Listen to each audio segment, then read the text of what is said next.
Vous demandez la police ou les urgences? La police? Entendu. Il y a quelqu'un dans la maison. Le sentiment de peur était immense. Ce soir, la ville d'Alexandria fait face à la possibilité d'un tueur en série en liberté. Tout le monde comptait sur l'équipe d'investigation pour restaurer un climat de sécurité. Nous vivons dans un quartier formidable, c'est vraiment déstabilisant. Oh mon Dieu, papa! Maman a un problème! Oh mon Dieu! Il y avait un fou en liberté et on devait l'arrêter.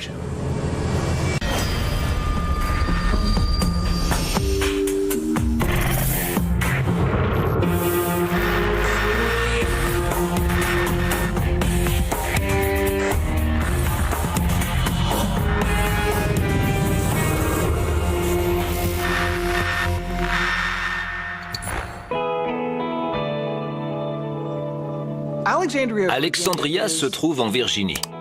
C'est une ville incroyablement pittoresque et historique. Des gens viennent de tout le pays pour visiter la vieille ville coloniale d'Alexandria. C'est une très belle ville, les gens l'aiment et elle est extrêmement populaire.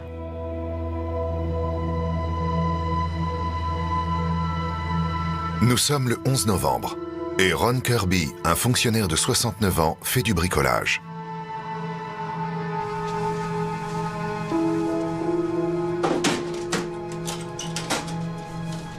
Son évier avait un problème, une fuite. Il a essayé de la réparer lui-même, mais il n'y est pas parvenu. Donc, il a appelé un plombier. Sa femme était sortie pour un rendez-vous. Donc, il attendait l'arrivée du plombier, tout seul chez lui.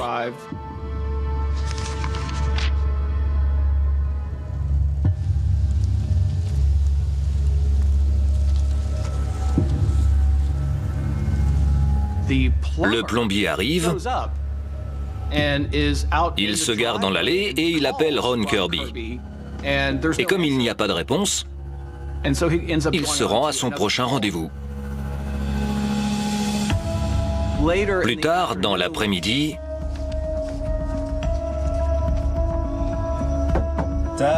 Papa? le fils de Ron Kirby arrive pour le déjeuner. Papa? Papa?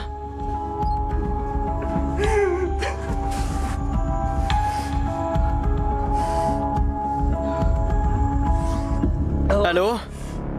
Il me faut une ambulance.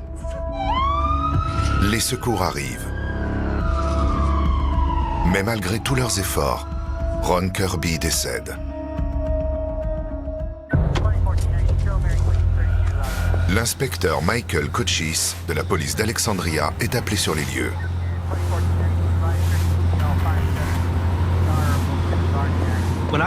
Quand je suis arrivé sur les lieux du meurtre de Ronald Kirby, j'ai noté qu'il n'y avait pas de signe d'effraction. J'ai vu M. Kirby gisant par terre et j'ai noté le fait qu'il était près de l'entrée. Ronald Kirby a été touché 2 fois à la poitrine et une 3e fois à la hanche. Les 2 autres balles qui ont été tirées ont manqué la cible.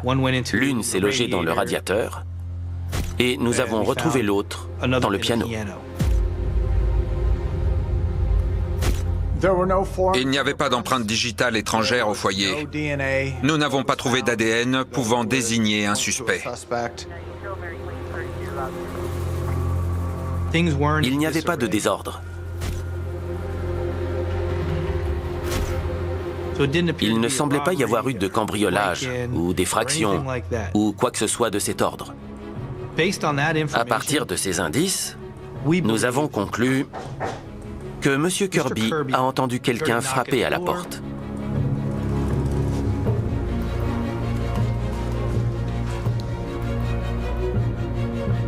Il a ouvert la porte et on lui a tiré dessus.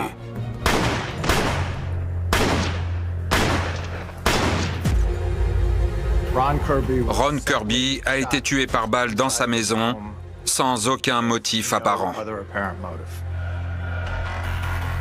Les enquêteurs trouvent alors le téléphone de Ron Kirby il remarque un appel en absence du matin même. Allô, ici la police. Avez-vous appelé Monsieur Kirby à ce numéro aujourd'hui? Il s'agit du plombier que Ron Kirby a appelé. Il avait appelé Monsieur Kirby pour dire qu'il était en chemin. Et vous avez parlé à Monsieur Kirby? Ron avait répondu « Aucun problème, venez, je vous attends ». Il était 11h32. 10 minutes plus tard, à 11h42, le plombier sonne chez Monsieur Kirby et n'obtient pas de réponse. Il y a donc un très petit laps de temps entre 11h32 et 11h42 pendant lequel le crime a pu être commis. L'une des premières tâches des enquêteurs est d'essayer de savoir qui aurait pu vouloir tuer Ron Kirby. Nous avons interrogé la famille pour essayer de savoir si Ron avait des ennemis, si Ron avait des histoires d'argent ou quoi que ce soit qui aurait pu faire de lui la cible d'un meurtre. La famille ne voyait pas qui pouvait en vouloir à M. Kirby ou qui pouvait vouloir se venger. Les enquêteurs demandent un rapport balistique en urgence. En général, les calibres utilisés pour les homicides sont plus gros, avec un plus gros impact. Or ici, il s'agissait d'un calibre 22. Il est très rare de voir un 22 dans un homicide. C'est pas possible. Quoi? Il n'y avait eu qu'un seul cas similaire dans les environs à notre connaissance. Et il s'agissait du meurtre de Nancy Dunning. Tu peux sortir le dossier Dunning? Entre l'affaire Nancy Dunning et l'affaire Ron Kirby, plus de 10 ans s'étaient écoulés. Dans le dossier Dunning, il y a un enregistrement de l'appel d'urgence. Police secours d'Alexandria. J'ai besoin d'aide en urgence au 214 West Muntaida, à Alexandria. Quel est le problème? Quoi? Oh mon Dieu, papa! Maman a un problème! Oh mon Dieu! Allô? Oui! Quel est le problème? Quelqu'un est entré et a agressé ma mère. Je sais pas! Est-ce que votre mère respire? Je sais pas! Je sais pas! D'accord, que voyez-vous? Je vois du sang. Elle est comme blessée au couteau. D'accord, où est-elle blessée? Je ne sais pas! Je ne sais pas! D'accord. Je ne sais pas! Son père, Jim Dunning, était présent et il a pris le téléphone. Quel est le problème? Ma femme a été assassinée. Assassinée? Oui, elle est dans une mare de sang au pied des escaliers, près de l'entrée. D'accord, est-ce que vous savez si elle respire? Non, elle ne respire pas et elle n'a plus de pouls. D'accord, la police est en chemin. Dites-leur de faire vite.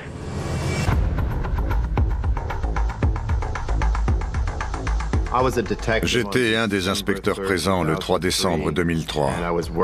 J'ai entendu l'appel. Nous nous sommes alors rendus immédiatement à l'adresse indiquée.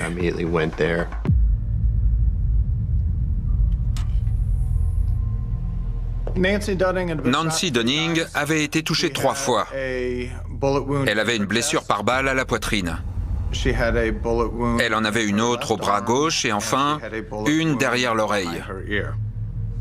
Nancy était en bas des escaliers, dans l'entrée, juste devant la porte d'entrée. Rien n'avait bougé dans la maison. Il n'y avait pas de douille sur la scène de crime. Il n'y avait aucune preuve que quelqu'un était entré dans la maison.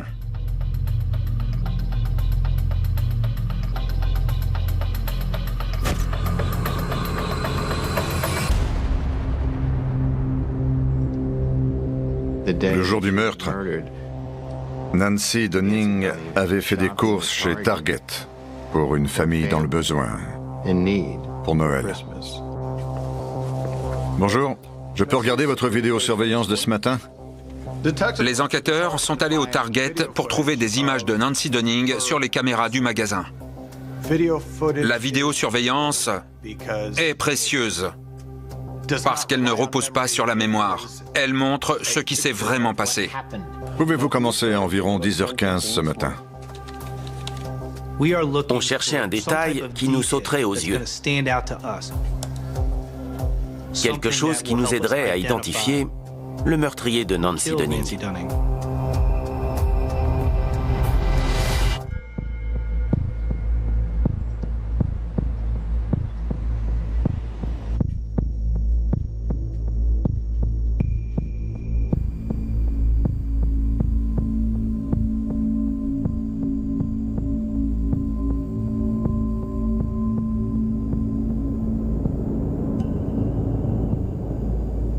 Revenez un peu en arrière.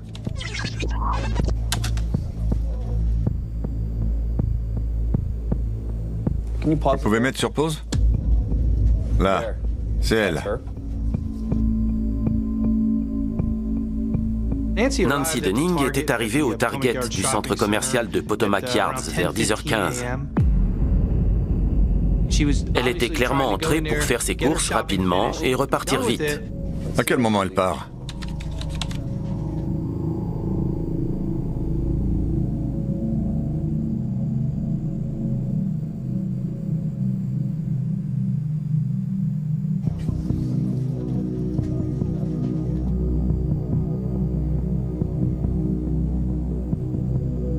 Revenez en arrière.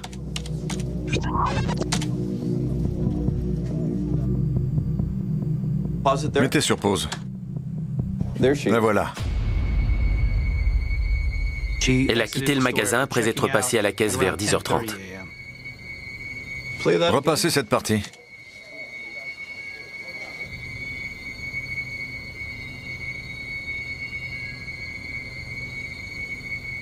Qui est-ce? Lorsqu'elle est sortie du magasin, un homme marchait derrière elle. Mettez sur pause. Il s'agit d'un homme blanc qui porte un blouson en cuir. Il quitte le magasin juste après Nancy sans avoir fait d'achat. Il paraît juste étrange et pas à sa place. Les enquêteurs repassent la vidéo à la recherche d'autres images du suspect.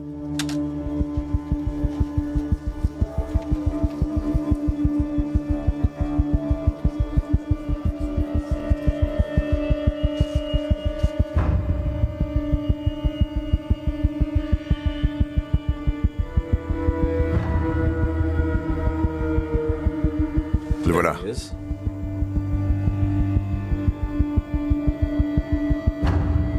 Qu'est-ce qu'il fait?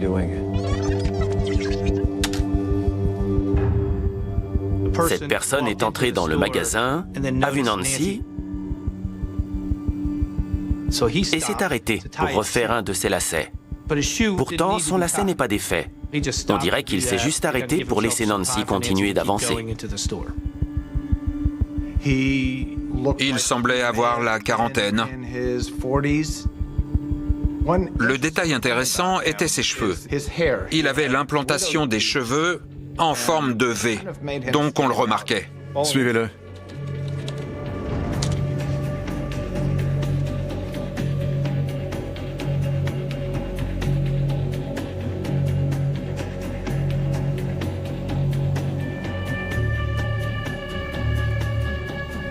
Revenez en arrière.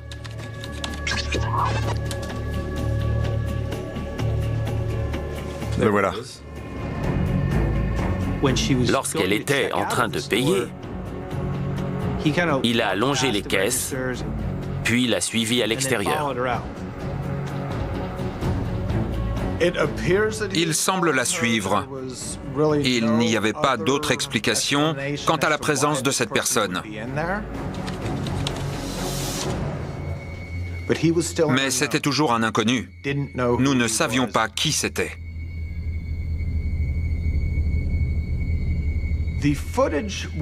Les images étaient granuleuses. Elles n'étaient pas très nettes. Elles ont été relayées par les médias, mais une fois zoomées, elles n'étaient pas assez claires pour l'identifier. Les enquêteurs se mettent à chercher qui d'autre aurait pu avoir un mobile pour commettre ce crime. Nancy Dunning était une figure importante de la ville d'Alexandria. Elle était l'épouse du shérif de l'époque, Jim Dunning. On commence toujours par la famille. On part de la personne la plus proche et on passe ensuite aux autres membres. C'est toujours une tâche difficile que les gens n'apprécient pas, qu'ils n'aiment pas. Mais c'est comme ça qu'on procède. Pour des raisons évidentes, Jim Dunning a subi des interrogatoires difficiles. Où étiez-vous avant de rentrer chez vous? Nancy devait retrouver son mari et son fils dans un petit restaurant local pour déjeuner. Votre fils était avec vous? Jim et son fils l'attendaient, mais elle n'est pas venue. C'est pour cette raison qu'ils sont vite rentrés chez eux. Son alibi tenait debout. Les enquêteurs voulaient maintenant savoir si les images de la vidéosurveillance pouvaient malgré tout les mener à lui. Jim Dunning était le shérif d'Alexandria. A priori, il lui était difficile de tuer sa femme lui-même. La théorie était donc qu'il avait engagé quelqu'un. Si vous regardez la vidéosurveillance, ce type porte un blouson en cuir noir. Il a les cheveux gominés. Donc, il ressemble à un tueur à gages de fiction. Beaucoup de personnes ont alors été convaincues que le shérif Dunning avait peut-être payé un tueur pour se débarrasser de sa femme. Or, il n'y a aucun lien direct entre l'homme sur les images et Jim Dunning. En l'absence d'indices solides, l'affaire Dunning est classée.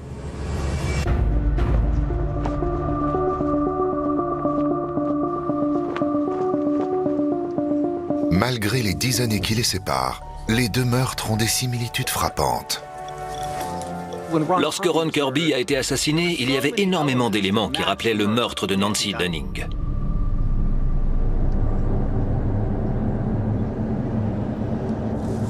Ça s'est produit en pleine journée. On a frappé à la porte. Le tueur était là, avec une arme à feu. C'est le même type de munition très rare pour un homicide qui a été utilisé. Ces deux meurtres s'étaient produits dans des quartiers huppés, situés à 2,5 km l'un de l'autre. Ils semblaient très similaires, mais 10 ans s'étaient écoulés. Ce qui posait la question. Pourquoi un tel écart de temps entre les deux meurtres? Les enquêteurs de l'affaire Ron Kirby comparent les indices avec ceux du dossier classé de Dunning. Il vaut mieux les faire numériser. Nous étions en train de revoir toute cette vidéo.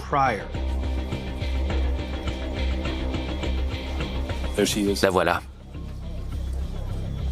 Et le voici. La technologie a beaucoup évolué. Tu peux zoomer sur lui? Avec la nouvelle technologie, il y a différentes méthodes pour nettoyer une vidéo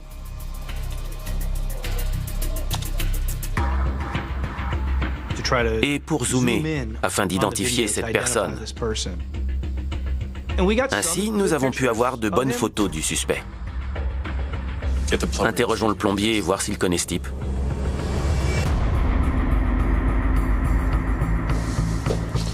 Asseyez-vous, s'il vous plaît.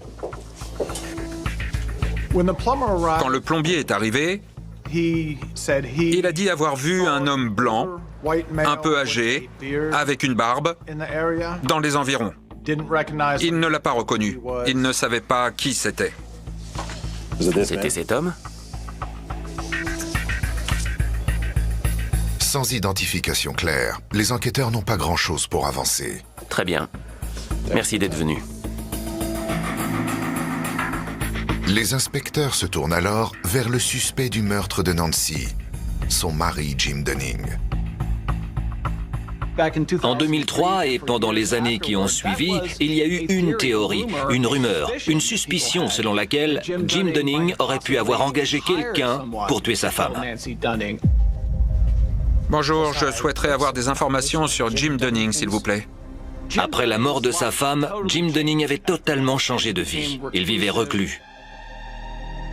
Il ne se montrait pas dans les manifestations publiques, il allait rarement au travail et ne s'est pas représenté aux élections. Il a fini par quitter Alexandria et est parti vivre en Caroline du Sud, où il est mort avant que le meurtre soit résolu. Il est décédé? Merci. Les enquêteurs ne trouvent aucune preuve liant Jim Dunning au meurtre de sa femme ou à celui de Ron Kirby. Il n'y avait presque pas de preuves, pas grand-chose à ajouter et très peu d'informations nouvelles. Les mois passent et l'affaire semble sur le point d'être classée. Vous demandez la police ou les urgences? La police? Entendu. Que se passe-t-il, monsieur? L'aide-soignante de ma voisine. Oui? L'aide-soignante de ma voisine âgée vient d'arriver chez moi en courant. Elle me dit qu'il y a quelqu'un dans la maison. Très bien. Et quelle est son adresse? 2419 Ridge Road Drive. 2419 Ridge Road. Oui. Et elle dit que quelqu'un s'est introduit dans la maison? Est-ce qu'ils sont toujours dans la maison? Le 6 février 2014, j'ai entendu l'appel sur la radio de la police à propos de l'aide-soignante. C'est l'aide-soignante d'une dame âgée. Très bien. Et où se trouve la dame âgée? Elle est avec moi, je l'emmène jusque chez moi. Très bien. J'ai immédiatement compris qu'il s'agissait de la maison des Lodato. J'y suis allé tout de suite. Je suis arrivé aussi vite que possible. Pouvez-vous passer le téléphone à l'aide-soignante pour qu'elle nous dise ce qu'il se passe? Elle est repartie en courant vers la maison, elle est dans tous ses états. Je ne sais pas ce qui se passe. Très bien. Je me suis garé sur Ridge Road et pendant que je marchais vers la maison, le commandant de police sur place m'a dit que quelqu'un avait été blessé par balle. J'ai su tout de suite que c'était Roussan. Je la connaissais depuis longtemps, ainsi que sa famille. Je connaissais aussi l'ambulancier en chef. Donc je lui ai dit, c'est une amie, est-ce que je peux monter avec elle? Une fois à l'intérieur, l'inspecteur en moi a pris le dessus. Et j'ai dit, Roussan, est-ce que tu l'as vu? Elle a hoché la tête pour dire que oui, elle l'avait vu. Ça faisait longtemps que je faisais ce métier. Et je savais ce que je pouvais tirer d'elle à ce moment-là. J'ai dit, est-ce que tu le connais? Elle a fait non de la tête. C'était important parce qu'on pouvait éliminer la famille. Elle avait du mal à respirer, donc je lui ai remis son masque. Et je regrette de ne pas avoir pu rester avec elle, être avec elle. Ils ont annoncé son décès peu de temps après. Roussan était la première personne à vous accueillir lorsque vous arriviez dans le quartier. Elle avait vécu sur ce coin de rue toute sa vie. Roussan et Norm vivaient avec la mère âgée de Roussan. La famille vivait avec l'aide-soignante de la mère de Roussan, Janet Franco. Bonjour. Pouvez-vous me raconter ce qui s'est passé ce matin?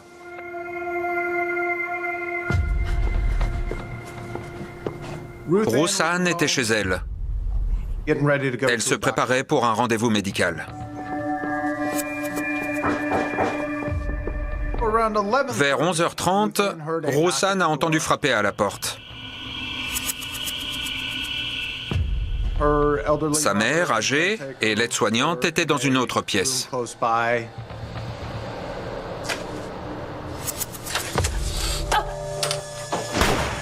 Il a tiré tout de suite. Un premier tir l'a touché à la poitrine. Non! Elle a aussi été touchée au bras gauche. L'aide-soignante est sortie et elle a vu cet homme blanc avec une barbe. Elle a reçu, elle aussi, une balle dans le bras gauche. Il a continué à tirer sur elle. Puis soudain, il s'est arrêté, a tourné les talons et il est parti. L'aide-soignante a alors attrapé la mère de Roussan et elle l'a emmenée chez un voisin en demandant d'appeler les secours. Elle est retournée dans la maison de façon héroïque et altruiste, pour être aux côtés de Roussan jusqu'à l'arrivée de la police.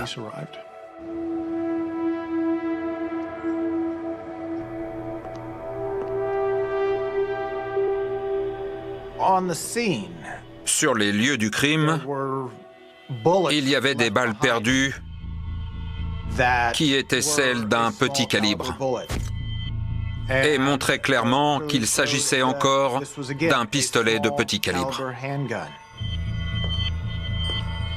Will Oakley m'a tout de suite dit « C'est Dunning. » Quelque chose l'avait convaincu. Ce meurtre ressemblait au meurtre de Dunning.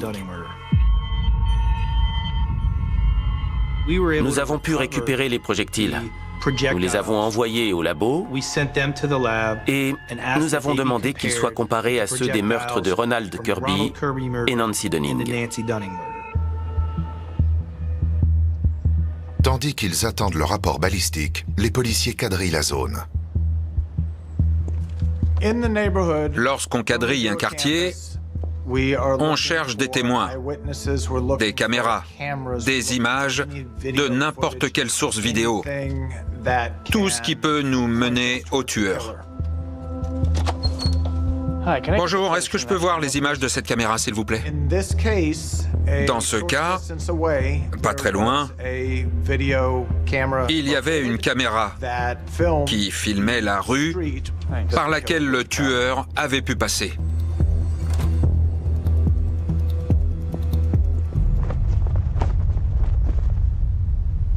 Au poste de police, le rapport balistique est arrivé. Merci. Le rapport disait que, pour les 3 meurtres, il s'agissait du même type de projectile, à savoir des balles 22 subsoniques rondes. Mais le rapport disait aussi qu'elles n'avaient pas été tirées avec la même arme, mais plutôt avec le même type d'arme. Un revolver North American Arms 22. C'est bien le même type d'arme. Ce soir, la ville d'Alexandria fait face à la possibilité d'un tueur en série en liberté. Le sentiment de peur était immense dans la communauté. Tout le monde comptait sur l'équipe d'investigation pour restaurer un climat de sécurité. Nous vivons dans un quartier formidable. C'est vraiment déstabilisant de ne plus pouvoir avoir confiance en personne. Nancy Dunning, Ronald Kirby et Roussan Lodato étaient tous des figures d'Alexandria, mais il n'y avait pas de lien évident entre eux. L'idée d'un tueur en série en liberté en ville était la seule connexion probable. L'affaire Lodato est le seul cas dans lequel un témoin a survécu et a pu décrire le suspect. Nous avons pu obtenir une description du suspect. Un homme blanc avec une barbe grise. Et nous avons pu obtenir qu'un portraitiste fasse un portrait robot basé sur cette description. La description correspond aussi à la personne vue par le plombier près de la maison de Ron Kirby. Nous avons pris la vidéo de Target et le portrait robot. 11 ans s'étaient écoulés et il avait changé. Ce qu'il ne pouvait pas cacher, c'est l'implantation en V. Nous avons pris la décision de diffuser le portrait robot à la population en espérant récolter des informations.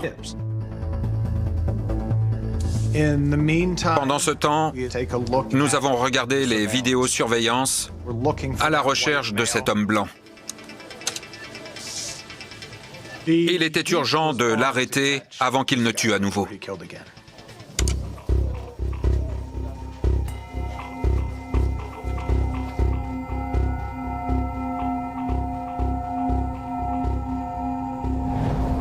Repasse cette partie.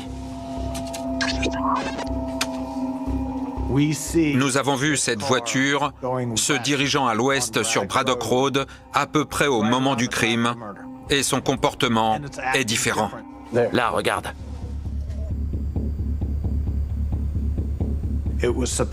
Elle est censée rouler à 25 km/h. Mais cette voiture va plus vite que les autres. Oh, elle va vite.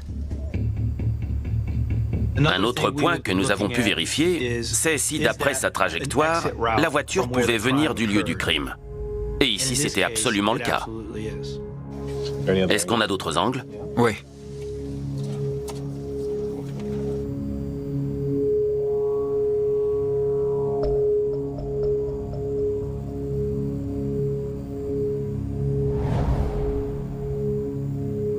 Repasse cette partie.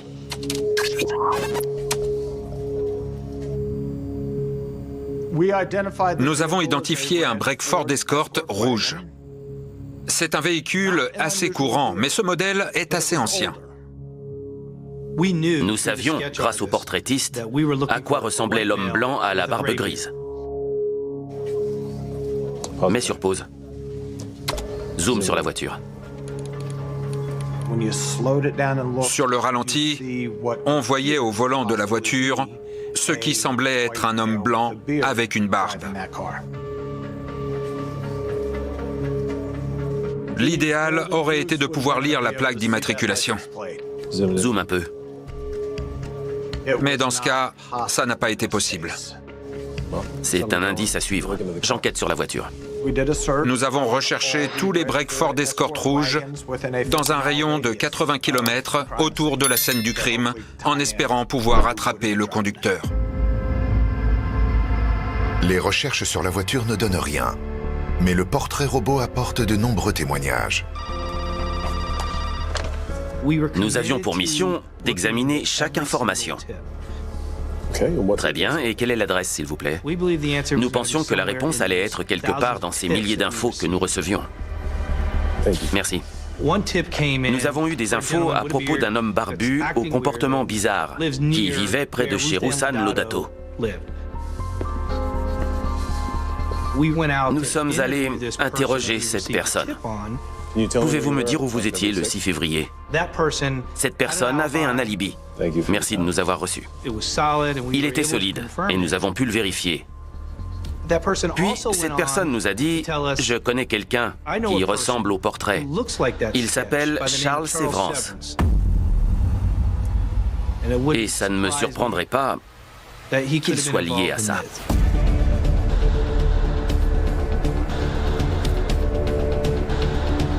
Les enquêteurs recherchent toutes les informations sur Charles Severance. Au moment où nous avons commencé à enquêter sur lui, Charles Severance était un personnage intéressant. Il pratiquait le quadrille.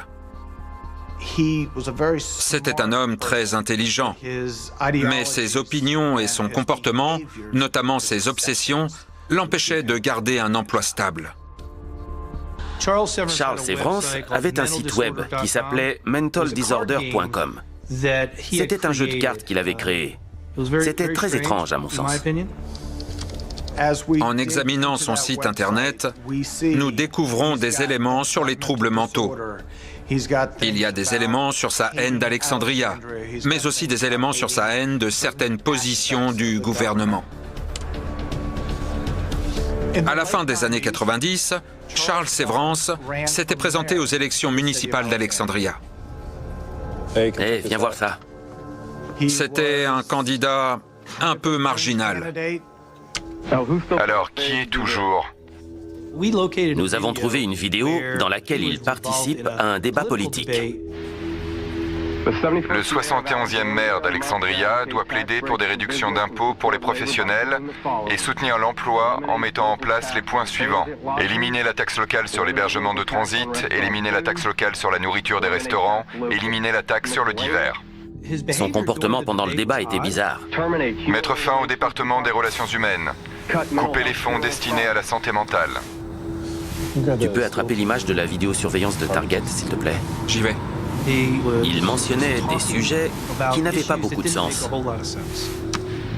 Mettre fin aux résidences d'habitat partagées pour attardés mentaux. Il était tellement bizarre que les autres acteurs politiques d'Alexandria ont eu des craintes vis-à-vis de son comportement envers eux pour la suite du débat. Mettre fin au financement du programme de développement économique d'Alexandria.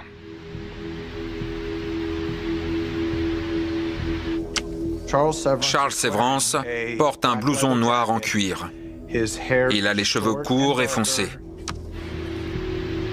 Ah, et améliorer les conditions de vie de la ville d'Alexandria. Les similitudes sur ces 3 points, le blouson en cuir noir, les cheveux noirs, l'implantation des cheveux, ils se ressemblaient.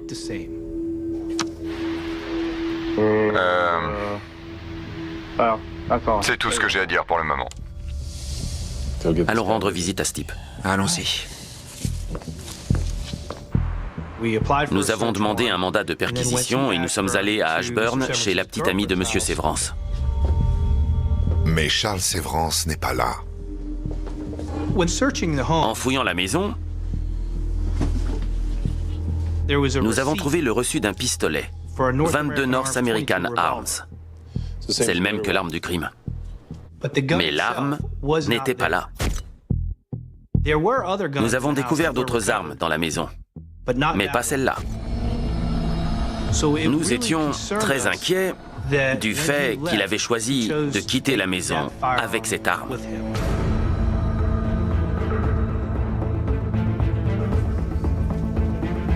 D'une façon ou d'une autre, il fallait mettre cette personne en garde à vue. Comment peut-on le mettre hors d'état de nuire? Avec une condamnation antérieure pour port d'armes dissimulées, Charles Severance est interdit de port d'armes. Donc, à ce point, il était question de demander un mandat pour possession d'armes illégales. Et c'est ce que nous avons fait. Pendant que nous le cherchions en demandant des mandats, Charles Severance se déplaçait. Mais nous ne savions pas où il allait. Nous savions qu'il avait des cartes de crédit, nous savions qu'il avait des comptes bancaires. Nous pouvions donc mettre des alertes sur ces cartes. Dès qu'elles étaient utilisées, nous étions notifiés sur comment elles étaient utilisées et où.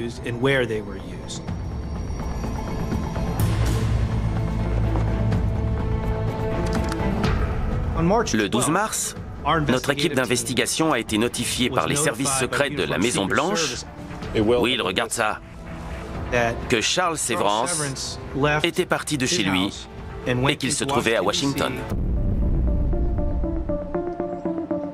Il s'y est rendu au volant de son break Ford Escort. Il a sorti un vélo de sa voiture et il a pédalé jusqu'à l'ambassade russe à Washington. Il a dit qu'il demandait asile parce qu'Alexandria le persécutait.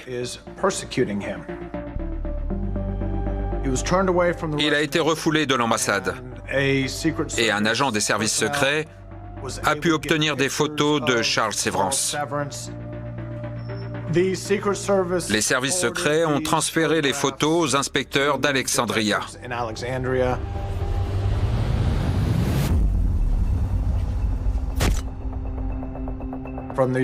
Sur ces photos,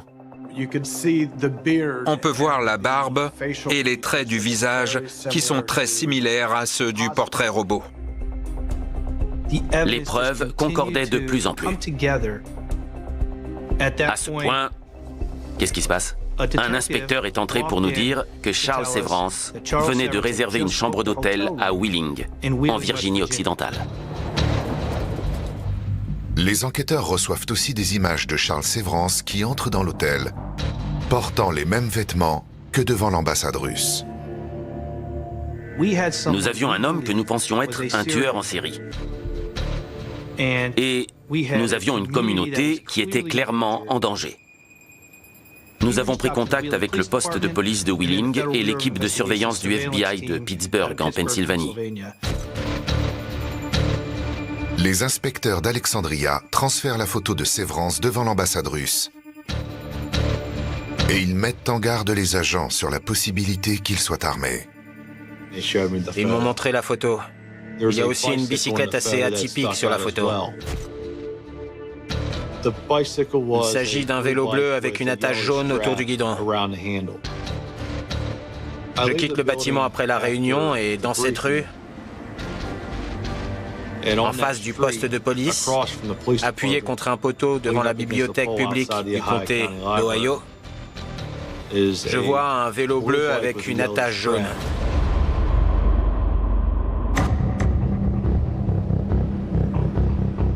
Pour des raisons de sécurité, Monsieur Severance pouvant être armé, j'ai préféré demander à un ou deux policiers en civil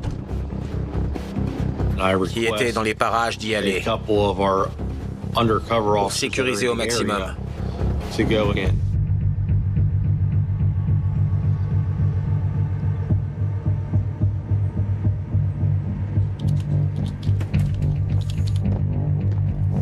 Quand le premier agent en civil est entré,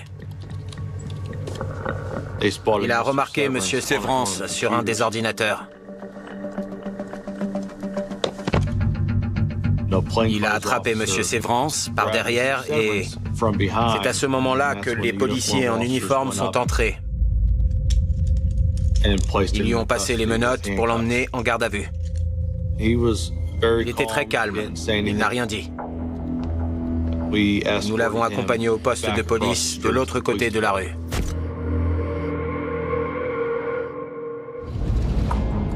La police de Wheeling découvre la voiture de Severance devant son hôtel et la saisit. Sa voiture a été rapportée dans les entrepôts de la police d'État de Virginie-Occidentale et entreposée dans un garage. Nous avons longuement regardé les images du véhicule de M. Severance sur la vidéosurveillance de Braddock Road et nous nous sommes dit « C'est la même voiture, ça semble être la même voiture, le même modèle ».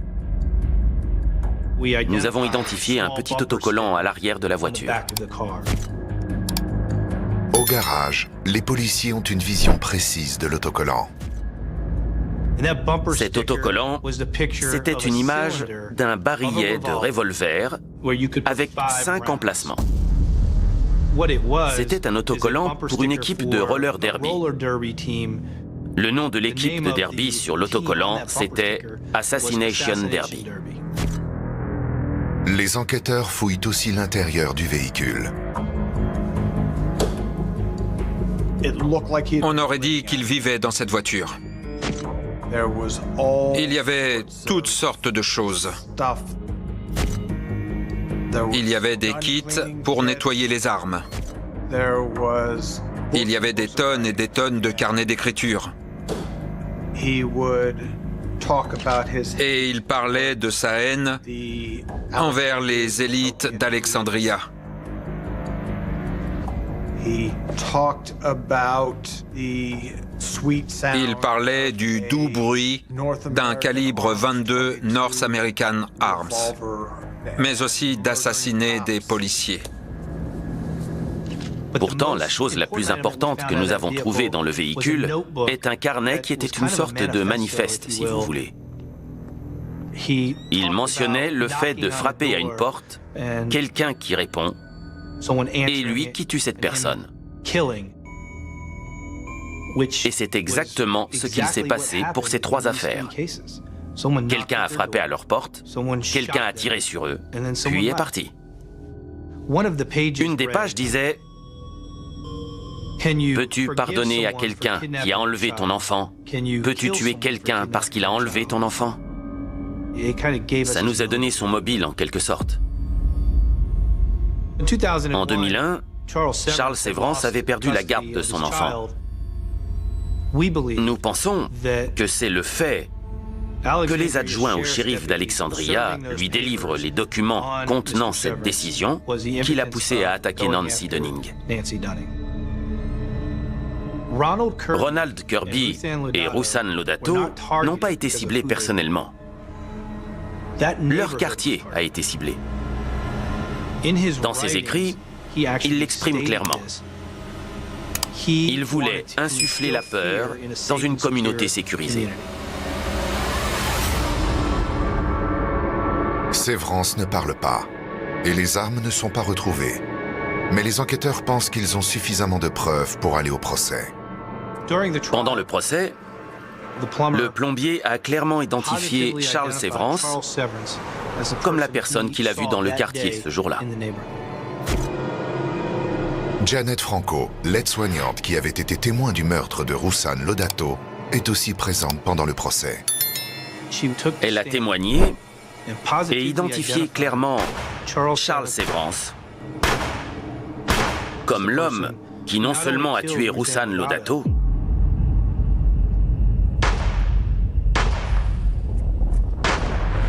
mais qui a aussi tiré sur elle à plusieurs reprises. Charles Severance s'est plutôt desservi pendant le procès. Il criait constamment, il radotait, il était agressif envers le juge. Le jury a fini par rendre un verdict unanime. Charles Severance est coupable de ces 3 meurtres. En novembre 2015, Charles Severance a été condamné à 3 peines de prison à vie et 400 000 $ d'amende. Même aujourd'hui, ces 3 victimes, leur héritage et leurs souvenirs continuent à vivre. Ron Kirby, Nancy Dunning et Ruslan Lodato resteront dans les mémoires pour leur personnalité et ce qu'ils ont donné aux autres, sans rien vouloir en retour. Rien. C'est triste.